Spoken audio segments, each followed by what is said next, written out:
Veja que quando Engarden faz esta descrição,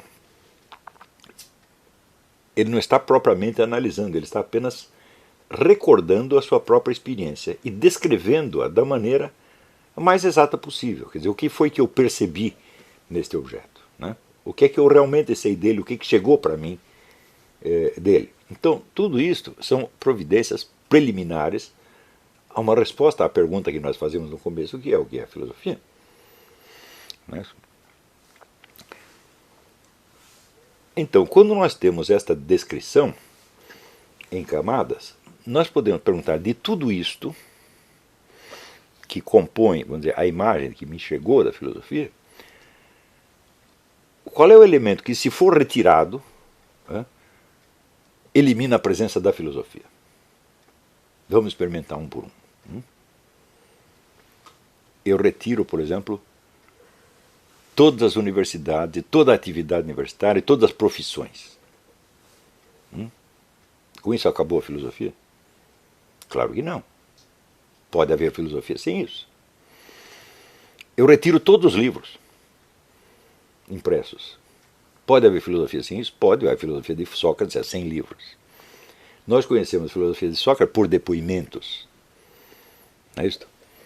E aí é que surge o problema, porque nós até hoje não sabemos de tudo aquilo que aparece nos diálogos de Platão a respeito de Sócrates, nós não sabemos o que foi que Sócrates disse historicamente, Sócrates disse verdadeiramente, e aquilo que Platão inventou, não para falsificar, mas até para interpretá-lo. Então, é aquele negócio do Mário Ferreira dos Santos escrevendo sobre Pitágoras. Eu não sei se Pitágoras disse isso, mas ele deveria ter dito. Para ser coerente com os seus princípios, ele deveria ter dito. Então, é uma interpretação e até hoje nós não sabemos exatamente o que é uma coisa e o que é a outra. Isto é a maior prova de que existe filosofia sem livros. Não é isso? Então, Sócrates podia existir sem os diálogos de Platão? Claro, tanto que ele existiu 40 anos antes dos diálogos de Platão. Mas os diálogos de Platão poderiam existir sem Sócrates? Não. Então nós vemos que existe, vamos dizer, alguma atividade que é filosófica e que é anterior, básica e fundamental em relação a toda esta vestimenta com que ela se apresenta para nós. Não é isso? Então nós podemos dizer, bom, mas então filosofia é o diálogo. Eu digo, muito bem, mas Sócrates poderia dialogar com todas aquelas pessoas se ele não tivesse dialogado consigo mesmo antes a respeito do mesmo assunto? Você vê que quando Sócrates chega nas circunstâncias do diálogo, no encontro, alguma coisa ele já sabe. Ele não está ali virgem. Ele já tem alguns pensamentos, algumas dúvidas, algumas perguntas já prontas. Tanto que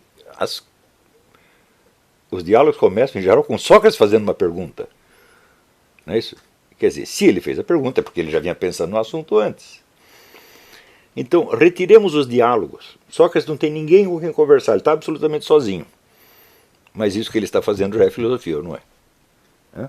Vamos supor que, por um azar, ele não encontrasse ninguém com quem conversar a respeito. Seria filosofia do mesmo modo. Então essa é a nossa primeira certeza a respeito da filosofia. A filosofia não é uma atividade exterior, não é uma profissão, não é um gênero literário, não é sequer uma atividade social. É algo que se desenrola no interior de uma consciência humana. Essa é a primeira certeza.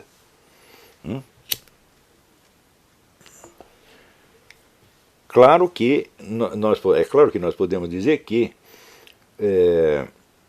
quando o indivíduo está filosofando na sua solidão, quer dizer, ele está meditando, colocando problemas, tentando encontrar respostas, etc., etc., ele não está totalmente sozinho, porque ele está levando em conta dados, informações, elementos e dúvidas que ele absorveu do meio cultural. Por exemplo, ele teve que aprender a falar e na estrutura da língua já apareciam várias dificuldades de ordem lógica e assim por diante. E ele traz tudo isso para a sua solidão e ele medita. Então, Isso não quer dizer que seja uma atividade social, é uma atividade do indivíduo em resposta a uma situação social. É isso? Porém, esta atividade não se transformará novamente numa atividade social se o filósofo não contar para ninguém o que ele pensou. Quer dizer, ele ou vai ter que explicar, ou vai ter que escrever, tá certo?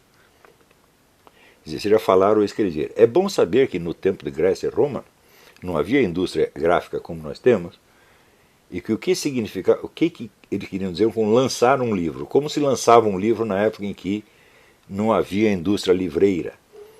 O sujeito escrevia o negócio, reunia uma plateia e lia.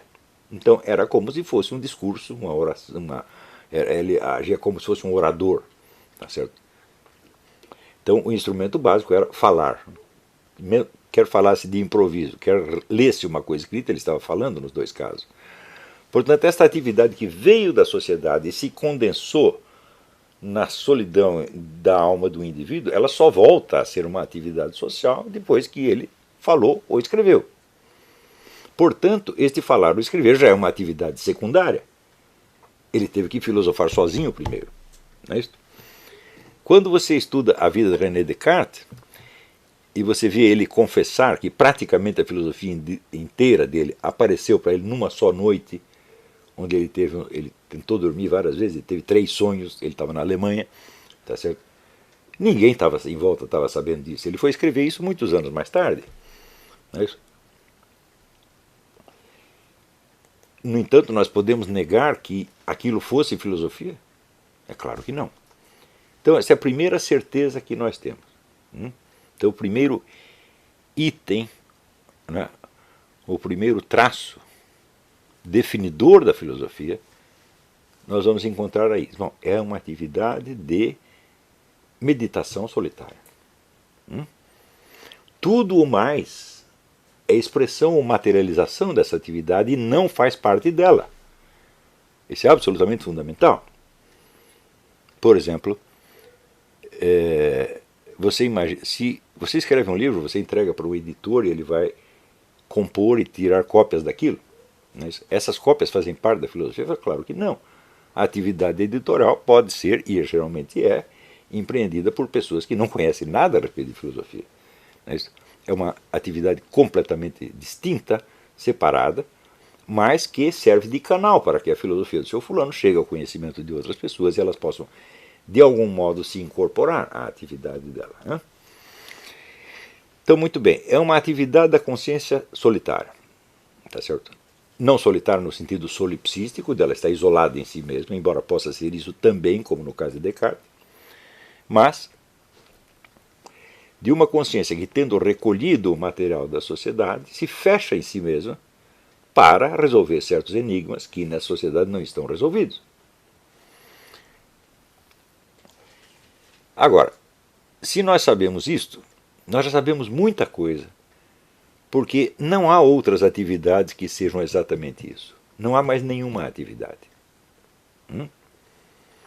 Então, por exemplo, vamos dizer, a meditação religiosa é isso? Ou não? De jeito nenhum.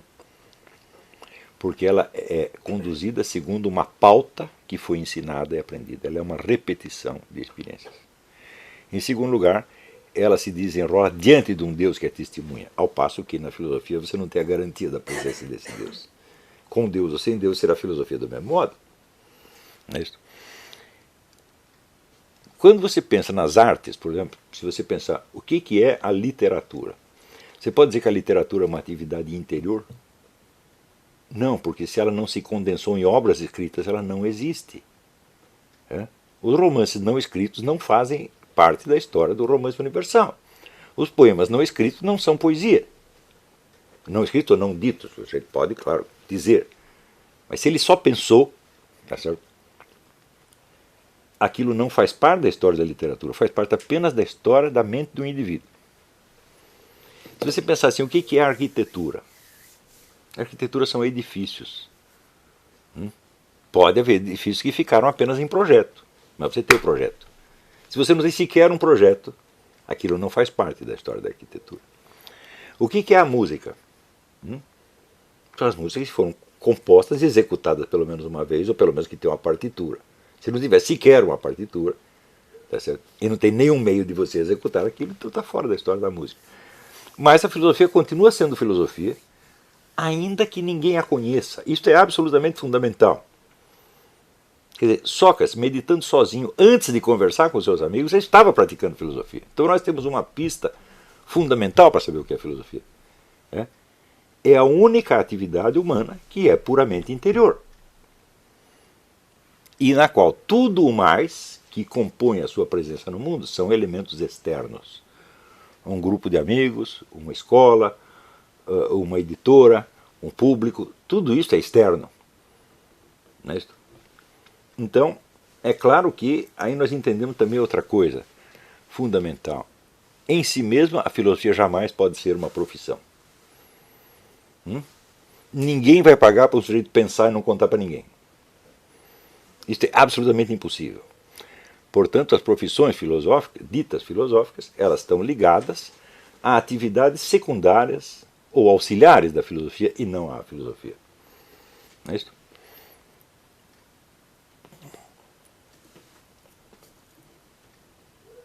Muito bem, se é uma atividade da consciência para consigo mesma, então nós podemos perguntar, mas o que essa consciência está buscando? Qual é a finalidade? Ao dizermos que a filosofia é uma atividade da consciência consigo mesmo, nós encontramos, por assim dizer, o objeto material da nossa definição. Mas agora precisamos encontrar o objeto formal. A filosofia é algo que a consciência faz consigo mesma. Mas para que ela está fazendo isso? O que ela está buscando? Qual é a finalidade desta atividade? Então, nós podemos usar exatamente o mesmo método e excluir aqueles elementos que, uma vez excluídos, não alteram o objeto original.